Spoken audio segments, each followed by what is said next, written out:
Hi YouTube and welcome to my channel, My Home Laboratory. I have some more safety precautions to go over with you. I do want to get through the safety precautions because I would like to get started with the lab. But I do have to get through this first. I apologize for reading, but I don't want to leave anything out. Personal protective equipment, that's safety precaution number 3. Of course, these aren't in any specific order. I just have them randomly numbered for the sake of categorizing.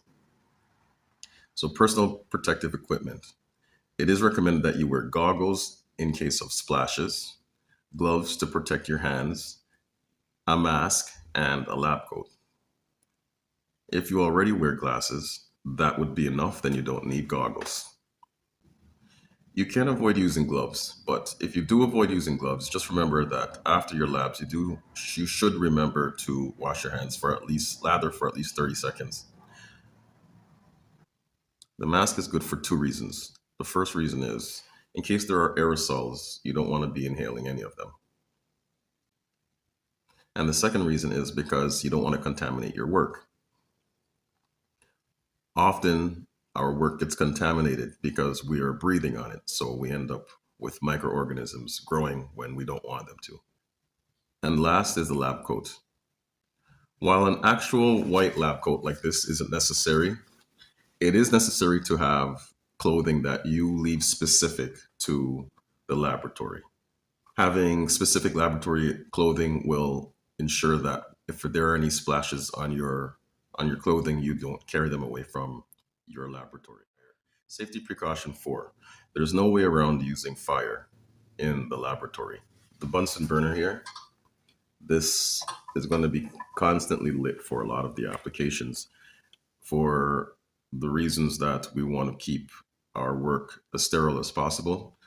So any aerosols we're hoping will be disregarded by the flame.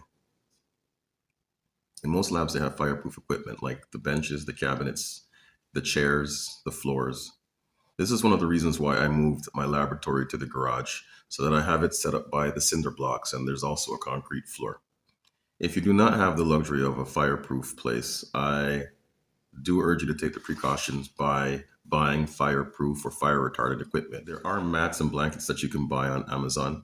They're relatively inexpensive, but you can lay them on the floor beside you. You can lay them on objects that you're concerned with. You could also hang it on the wall around the laboratory so that the wall is protected. If you have carpet or wooden floors, you could also lay it on the carpet or the wooden floor close to the laboratory just in case any sparks jump.